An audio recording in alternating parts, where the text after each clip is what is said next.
Hi hello ನಮಸ್ತೆ. ಅನು ಅಡುಗೆ ಮನೆಗೆ ಸ್ವಾಗತ ಸುಸ್ವಾಗತ. ಇವತ್ತು ನಾನು ಮಾಡಿ ತೋರಿಸಿರೋ ರೆಸಿಪಿ ಶೇಂಗಾ ಉಂಡೆಯನ್ನು ಹೇಗೆ ಕಟ್ಟೋದು ಅಂತ. ನಿಮಗೆ ನಾನಾ ವೆರೈಟಿ ಶೇಂಗಾ ಉಂಡೆಗಳನ್ನು ಕಟ್ಕೊಂಡಿರ್ತೀರ ನೀವು. ನಾನು ಒಂದು ಮಾಡಿ ತೋರಿಸ್ತೀನಿ ನಿಮಗೆ. ಇದು ನಿಮ್ಗೆ ಇಷ್ಟ ಆಯಿತು ಅಂದರೆ ಈ ಟೈಪ್ ಮಾಡ್ಕೊಳ್ಳಿಬೇಕಾದ್ರೆ ಈಗ ನಾಗರ ಪಂಚಮಿ ಇರೋದ್ರಿಂದ ಇದನ್ನೇ ರೆಸಿಪಿ ತೋರಿಸೋಣ ಅಂದ್ಕೊಂಡೆ. ಎಲ್ಲರ ಮನೆಯಲ್ಲಿ ನೀವು ಮಾಡ್ತಾ ಇರ್ತೀರಾ, ಅದೇ ರೀತಿ ನಮ್ಮ ಮನೆಯಲ್ಲೂ ಮಾಡ್ತಾಯಿದ್ದೀನಿ. ಅದನ್ನೇ ರೆಸಿಪಿಯನ್ನು ನಿಮಗೆ ತೋರಿಸ್ತಾ ಇದ್ದೀನಿ ಇವತ್ತು. ನಾನು ಇದರಿಂದ 3 ಬೌಲ್ನಷ್ಟು ಶೇಂಗಾನ ತೊಗೊಂಡಿದ್ದೀನಿ. ಇದನ್ನು 2 ಭಾಗ ಮಾಡಿ ಹುರ್ಕೋತೀನಿ. ಇದನ್ನು ಲೋ ಫ್ಲೇಮ್ ಇಟ್ಟಿದ್ದೀನಿ. ಗ್ಯಾಸ್ನ ಜಾಸ್ತಿ ಆಗ್ತದೆ ಶೇಂಗಾ, ಅದಕ್ಕೋಸ್ಕರ 2 ಭಾಗ ಮಾಡಿ ನಾನು ಹುರಿತಾ ಇದ್ದೀನಿ.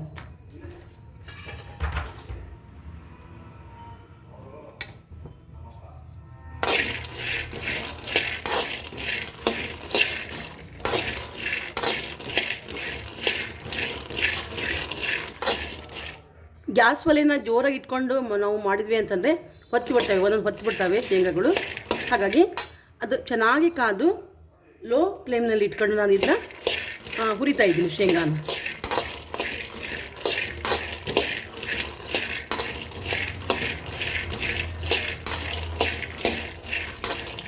ಶೇಂಗಾ ಎಷ್ಟು ಚೆನ್ನಾಗಿ ಹುರಿತೀವಿ ಅಷ್ಟು ಚೆನ್ನಾಗಿ ನಮಗೆ ಟೇಸ್ಟಾಗಿ ಉಂಡೆಗಳು ಬರ್ತವೆ.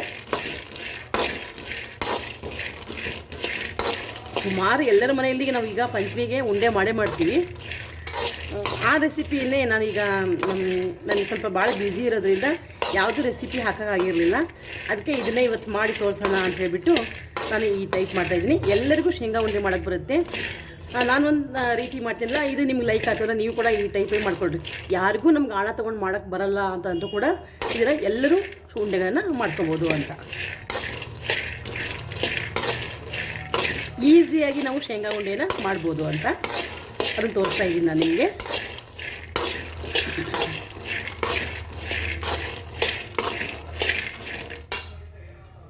ಇದರಿಂದ 3 ಬೌಲ್ನಷ್ಟು ನಾನು ಶೇಂಗಾ ಹಾಕ್ಕೊಂಡಿದ್ದೀನಿ. ಜಾಸ್ತಿ ಶೇಂಗಾದ ಹುರಿತಾ ಇರೋದ್ರಿಂದ ಒಂದೊಂದು ಹುರಿಯಲ್ಲ ಸರಿಯಾಗಿ. ಹಾಗಾಗಿ 2 ಸಾರಿ ನಾನು ಇದನ್ನ ಹುರ್ಕೊತಾ ಇದ್ದೀನಿ ಶೇಂಗಾನ.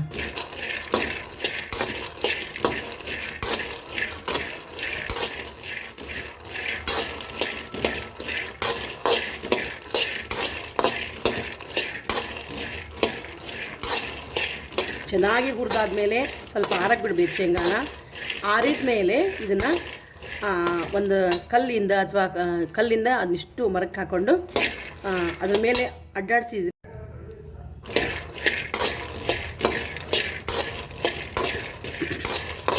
ಶೇಂಗಾ ಮರಕ್ಕೆ ಹಾಕಿ ಆಮೇಲೆ ಆರಿದ ಮೇಲೆ ಅದನ್ನು ಚೆನ್ನಾಗಿ ಪಟಪಟ ಅಂತ ಕೇರಿ ಮೇಲೆ ಸಿಪ್ಪೆ ತೆಗೆದ್ರೆ ಅದನ್ನು ನಾವು ಮತ್ತೆ ಮಿಕ್ಸಿ ಹಾಕೋದು ಬೇಡ. ಒಂದು ಗುಂಡು ಕಲ್ಲಿನಿಂದ ಅದನ್ನಿಷ್ಟು ಹಿಂಗೆ ತಿಕ್ಕಿದರೆ ಅದು ಸ್ವಲ್ಪ ಒಂದು ಶೇಂಗಾ ಕಾಳಲ್ಲಿ 4 8 ಭಾಗಗಳಾಗ್ತವೆ. ನಾವು ಏನಾದರೂ ಮಿಕ್ಸಿ ಹಾಕೊಂಡ್ವಿ ಅಂತಂದರೆ ಅದು ಪೂರ್ತಿ ನುಣ್ಣಾಗಿ ಬರುತ್ತೆ, ಉಂಡೆಗಳು ಚೆನ್ನಾಗಿ ಬರಲ್ಲ. ಉಂಡೆ ಅಂದರೆ ಶೇಂಗಾ ಟೇಸ್ಟ್ ಇರುತ್ತೆ, ಬಾಯಲ್ಲಿ ನಮಗೆ ಕಾಳು ಶೇಂಗಾ ಬರಲ್ಲ. ಈ ರೀತಿ ಇದ್ದಾಗ ಕೂಡ ಮಕ್ಕಳು ನಮಗೆ ಬೇಡ ಉಂಡೆ ಅಂತ ಹೇಳ್ತಾರೆ. ಶೇಂಗಾ ಕಾಳು ಬಾಯಲ್ಲಿ ಬಂತು ಅಂದರೆ ರುಚಿಯಾಗಿರುತ್ತೆ. ಹಾಗಾಗಿ ನಾನು ಇದನ್ನ ಮಿಕ್ಸಿ ಹಾಕೊಳ್ಳಲ್ಲ. ಹುರಿಯುವಾಗ ಹಿಂಗೆ ಹಿಂಗೆ ಸೌಂಡ್ ಬಂತು ಅಂದರೆ ಕಾಳುಗಳು ಚೆನ್ನಾಗಿ ಹುರಿತಾ ಇದ್ದಾವೆ ಅಂತ ಅರ್ಥ.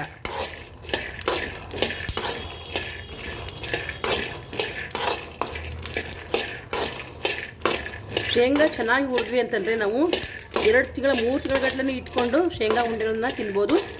ಅವತ್ತು ಏನು ಮಾಡಿರ್ತೀವಿ ಫ್ರೆಶ್ ಇರುತ್ತೆ ತಾಜಾ, ಅದೇ ತಾಜಾತನ ನಮಗೆ 3 ತಿಂಗಳಾದರೂ ಕೂಡ ಸಿಗುತ್ತೆ. ಯಾವಾಗ ಅಂದರೆ ನಾವು ಶೇಂಗಾ ಕಾಳನ್ನು ಚೆನ್ನಾಗಿ ಹುರ್ಕೊಂಡಾಗ. ಹಾಗಾಗಿ ಚೆನ್ನಾಗಿ ಮೊದಲು ಶೇಂಗಾ ಕಾಳು ಹುರ್ಕೊಳ್ಳೋಣ.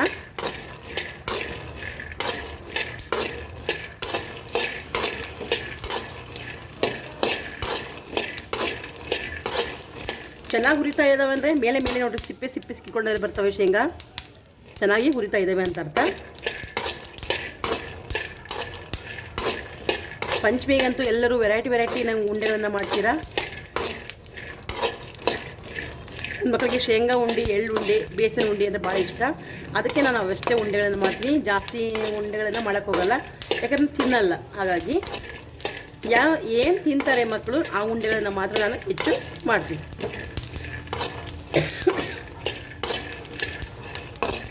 ನೋಡಿ ಚೆನ್ನಾಗಿ ಹುರಿತಾ ಇದ್ದಾವೆ, ಮೇಲೆ ಸಿಪ್ಪೆಗಳು ಏಳ್ತಾ ಇದ್ದಾವೆ ಶೇಂಗಾದ್ದು. ಇದರ ಅರ್ಥ ಏನು ಅಂದರೆ ಶೇಂಗಾ ಚೆನ್ನಾಗಿ ಹುರಿದು ಬರ್ತಾ ಇದ್ದಾವೆ ಅಂತ. ಲೋ ಫ್ಲೇಮಲ್ಲಿ ಇಟ್ಟು ಶೇಂಗಾನ ಹಂಗೆ ತಳದಲ್ಲಿ ಬಿಟ್ಟಿವಿ ಅಂದರೆ ಕೆಳಗಡೆ ಹೊತ್ಬಿಡ್ತವೆ. ನಾವು ಚಮಚೆಯಿಂದ ಅದನ್ನ ಅಳ್ಳಾಡ್ಸನೇ ಇರಬೇಕು.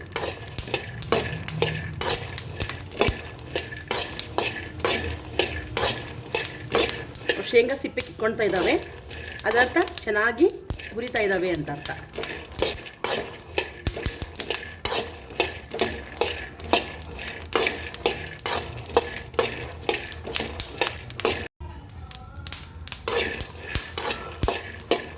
ನೋಡಿ ಚೆನ್ನಾಗಿ ಹುರಿತಾ ಇದ್ದಾವೆ ಶೇಂಗಾ.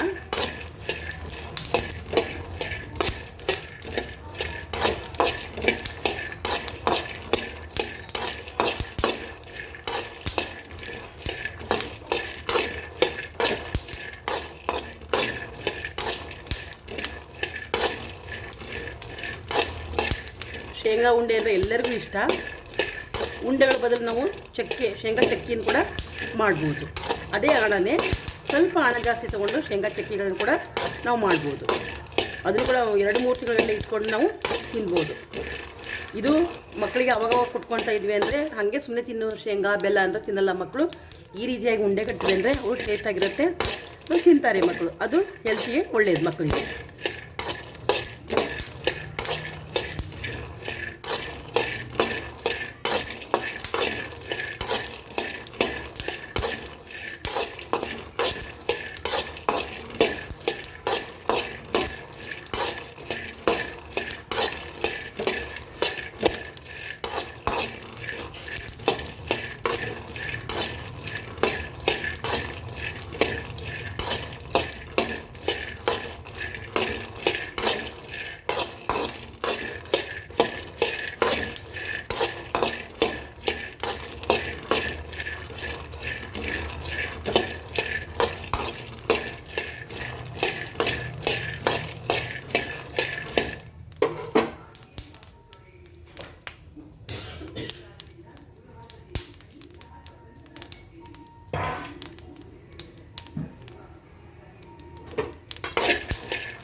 ಶೇಂಗಾ ಸಿಪ್ಪೆಗಳು ಮೇಲೆ ಕಿತ್ಕೊಂಡಿದ್ದಾವೆ.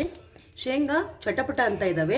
ಯಾವಾಗ ಶೇಂಗಾ ಚಟಪಟ ಅಂತವೆ ಅವೆಲ್ಲ ಚೆನ್ನಾಗಿ ಹುರಿದಿದ್ದಾವೆ ಅಂತ ಅರ್ಥ. ಈಗ ಇಷ್ಟು ಸಾಕು ಅನಿಸುತ್ತೆ ನನಗೆ ಶೇಂಗಾ ಹುರಿದಿರೋದು. ನೋಡಿ ಎಲ್ಲರೂ ಶೇಂಗಾಗಳು ಕೂಡ ಹುರಿದಿದ್ದಾವೆ. ಎಲ್ಲೂ ಹಸಿ ಬಿಸಿ ಅಂತ ಏನೂ ಕಾಣ್ತಾ ಇಲ್ಲ. ಅದಕ್ಕೋಸ್ಕರ ನಾನು ಇದನ್ನ ತೆಗೆದಿಟ್ಕೊತೀನಿ. ಒಂದು ಅಗಲವಾದ ಪಾತ್ರೆಗೆ ಹಾಕ್ತೀನಿ, ಯಾಕಂದರೆ ಸ್ವಲ್ಪ ಆರಬೇಕಲ್ಲ ಇದನ್ನ. ನಾವು ಸಿಪ್ಪೆ ತೆಗಿಬೇಕು ಕೇರ್, ಅದಕ್ಕೋಸ್ಕರ ಅಗಲ ಪಾತ್ರೆಗೆ ಹಾಕೋತೀನಿ ನಾನೀಗ.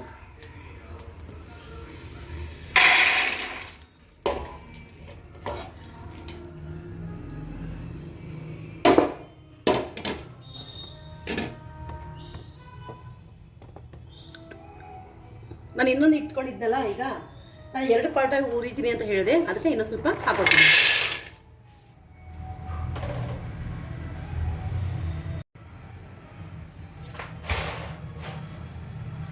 ಶೇಂಗಾ ಹಾರಕ್ಕೆ ಬಿಟ್ಟಿದ್ನಲ್ಲ ನಾನು, ಆ ಶೇಂಗಾನ ಏನು ಮಾಡ್ತೀನಿ ಈಗ ಒಂದು ಗುಂಡ್ಕಲ್ಲಿನ ಸಹಾಯದಿಂದ ಶೇಂಗಾನ ಈ ರೀತಿಯಾಗಿ ಮಾಡ್ಕೊತೀನಿ.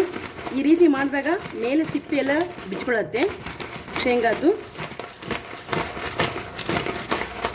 ಬಿಚ್ಕೊಂತು ಅಂದರೆ ಇದನ್ನ ಕೇರಿ ಕ್ಲೀನ್ ಮಾಡಿಕೊಂಡು ಎಲ್ಲ ಸಿಪ್ಪೆಗಳನ್ನು ತೆಗೆದು ನಾನು ಇದನ್ನ ಮಿಕ್ಸಿ ಹಾಕೊಳ್ಳಲ್ಲ, ಹಾಗೆ ಇಟ್ಕೋತೀನಿ.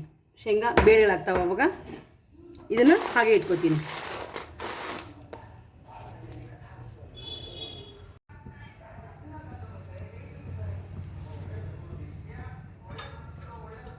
ನಾನು ಇದರಲ್ಲೇ 3 ಬೌಲು ತೊಗೊಂಡಿದ್ದೀನಿ ಶೇಂಗಾನ. ಇದರಿಂದ 1 ಬೌಲ್ಗೆ 3/4 ಕಪ್ನಷ್ಟು, ಇದ್ರ 3/4 ನಾನು ಇದಕ್ಕೆ ಬೆಲ್ಲವನ್ನು ಹಾಕ್ತೀನಿ. ಇದಕ್ಕೆ ಭಾಳ ಸ್ವೀಟ್ ಬೇಕಾದವರು ಕೂಡ ಒಂದಕ್ಕೊಂದು ಸರಿಯಾಗಿ ಹಾಕೋಬೋದು. 3/4 ಕಪ್ಪನ್ನು ಹಾಕ್ತೀನಿ. ಅದೇ ಟೋಟಲಿ ನಾನು ಈ 2 ಬೌಲ್ನಿಂದ 2 ಬೌಲಾಗಿ ನಾನು ಇನ್ನೂ ಒಂದು 1/4 ಬೌಲ್ ಹಾಕ್ತೀನಿ. ಇನ್ನು ನಮಗೆ ಭಾಳ ಸ್ವೀಟ್ ಬೇಕು ನನಗೆ ಅಂತ ಅನ್ನೋರು ಕೂಡ ಹಾಕೋಬೋದು. ಮತ್ತೆ ನಾನು 1/4 ಕಪ್ ಹಾಕ್ಕೊಂಡಿದ್ದೀನಿ. 3 ಬೌಲ್ ಶೇಂಗಾ ತೊಗೊಂಡಿರೋದ್ರಿಂದ ಇದಕ್ಕೆ 2 ಬೌಲ್ ಮೇಲೆ 1/4 ಬೌಲು ಅಂದರೆ 2, ಇದ್ರ ಫುಲ್ 2 ಆದಮೇಲೆ ಕಾಲಿನಷ್ಟು ನಾನು ಬೆಲ್ಲನ ಹಾಕ್ಕೊಂಡಿದ್ದೀನಿ. ಇದಕ್ಕೆ ಬೆಲ್ಲ ಮುಳುಗೋಷ್ಟು ನೀರನ್ನು ಹಾಕೋತೀನಿ. ಬೆಲ್ಲ ಪೂರ್ತಿ ಮುಳುಗಬೇಕು.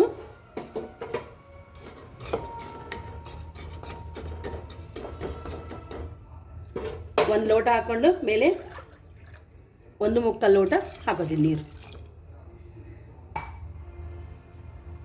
ಒಂದೆಳೆ ಪಾಕ ಮಾಡಿಕೊಂಡು ನಾನು ಇದು ತಗೋತೀನಿ. ಈಗ ಮೊದಲು ಇದು ಕಸರು ಇರುತ್ತಲ್ಲ, ಹಾಗಾಗಿ ಸ್ವಲ್ಪ ಇದು ಬೆಲ್ಲ ಎಲ್ಲ ಕರ್ಗಾದ್ಮೇಲೆ ಸೋಸ್ಕೊಂಡು ನಾನು ಮತ್ತೆ ಪಾತ್ರೆಗೆ ಹಾಕೋತೀನಿ ಅಂತ.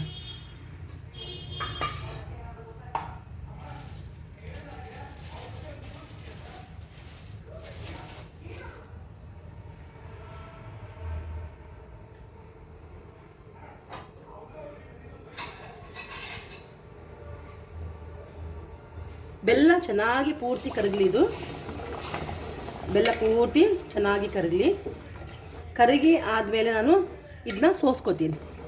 ಯಾಕಂದರೆ ಸ್ವಲ್ಪ ಕಸರು ಇರುತ್ತಲ್ಲ, ಹೊಲಸಿರುತ್ತಲ್ಲ ಬೆಲ್ಲದಲ್ಲಿ, ಹಾಗಾಗಿ ಸೋಸ್ಕೊಂಡು ಮತ್ತೆ ಅದನ್ನ ಪಾಕ ಮಾಡೋಕ್ಕೆ ಇಡ್ತೀನಿ. ಒಂದೆಳೆ ಪಾಕ ಮಾಡಿಕೊಂಡು ತೋರಿಸ್ತೀನಿ ನಾನು ಹೇಗೆ ಅಂತ.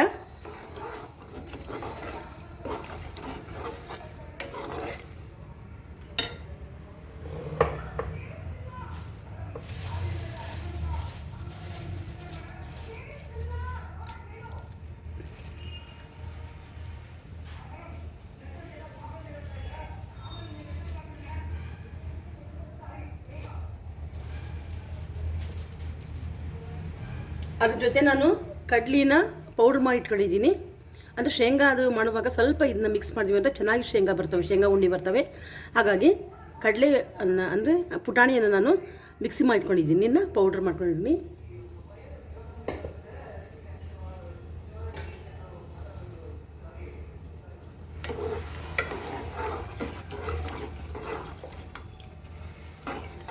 ಬೆಲ್ಲ ಎಲ್ಲ ಕರಗಲಿ. ಇದು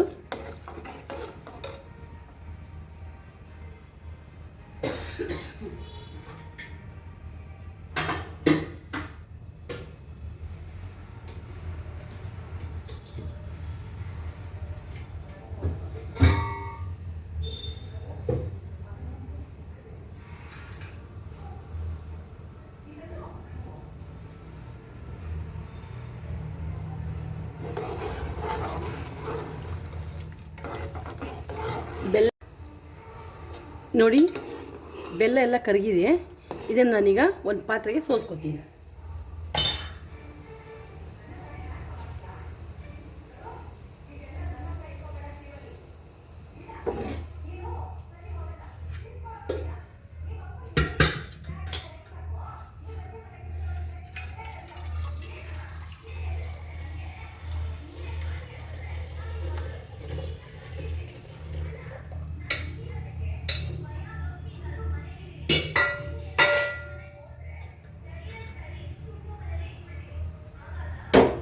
ನೋಡಿ, ಸೋಸ್ಕೊಂಡಿದ್ದೀನಿ.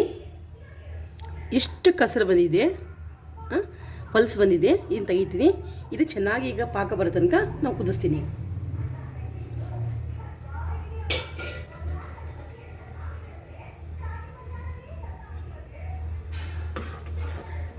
ಈಗ ಚೆನ್ನಾಗಿ ಪಾಕ ಬರಲಿ. ಇದು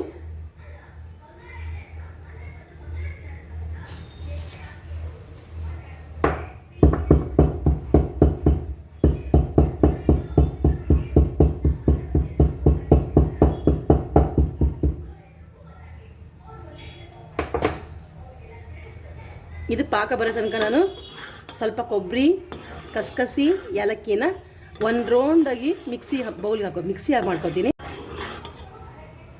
ಶೇಂಗಾ, ಏಲಕ್ಕಿ ಮತ್ತು ಕಸಕಸಿ ಸೇರಿ ಒಂದು ಸಲ ಮಿಕ್ಸಿ ಮಾಡ್ಕೊಂಡು ರೌಂಡ್ ಮಾಡಿಕೊಂಡು ಅದನ್ನು ಶೇಂಗಾ ಇದು ಮಾಡಿದ್ದೀವಲ್ಲ, ನಾವು ಬೇಳೆ ಮಾಡಿದ್ದೀವಲ್ಲ, ಅದಕ್ಕೆ ಹಾಕೋತೀನಿ. ಇದು ಆಣ ಬರಲಿ, ಒಂದೆಳೆ ಪಾಕ ಬರಲಿ. ಇದು ಕುದೀತಾ ಇದೆ.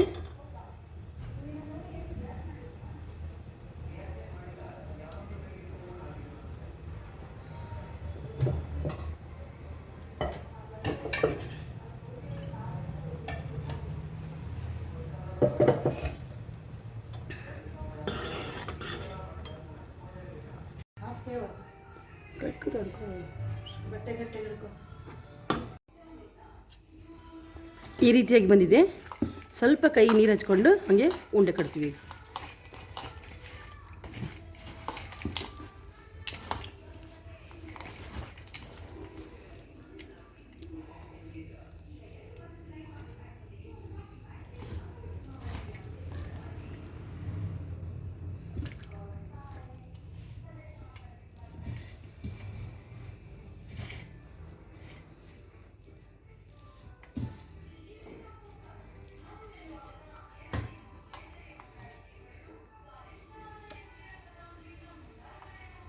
ಈ ರೀತಿಯಾಗಿ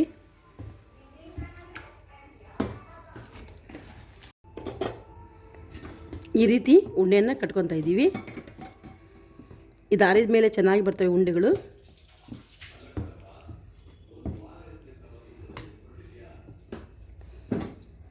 ಈ ಟೈಪ್ ನನ್ನ ರೆಸಿಪಿ ನಿಮಗೆ ಇಷ್ಟ ಆಗಿತ್ತು ಅಂದರೆ ಶೇರ್ ಮಾಡಿರಿ, ಲೈಕ್ ಮಾಡಿರಿ, ಸಬ್ಸ್ಕ್ರೈಬ್ ಆಗಿ. ಎಲ್ಲರೂ ಕಟ್ತಾರೆ ಉಂಡಿನ, ಇದೊಂಥರ ನಾವು ಬೇರೆ ಡಿಫ್ರೆಂಟಾಗಿ ಕಟ್ತಾ ಇದ್ವಿ. ಆಣಕ್ಕೆ ಹಾಕೊಳ್ಳಲ್ಲ ನಾವು ಇದನ್ನ ಒಂದು ದೊಡ್ಡ ಪಾತ್ರೆಗೆ ಹಾಕ್ಕೊಂಡು ಇದು ಮಿಕ್ಸ್ ಮಾಡ್ಕೊಂಡು ನಾವು ಇದನ್ನು ಉಂಡೆಯನ್ನು ಕಟ್ತೀವಿ. ಇದು ನಿಮಗೆ ಇಷ್ಟ ಆಗಿತ್ತು ಅಂದರೆ ಲೈಕ್ ಮಾಡಿರಿ, ಶೇರ್ ಮಾಡಿ, ಸಬ್ಸ್ಕ್ರೈಬ್ ಆಗಿ. ಧನ್ಯವಾದಗಳು.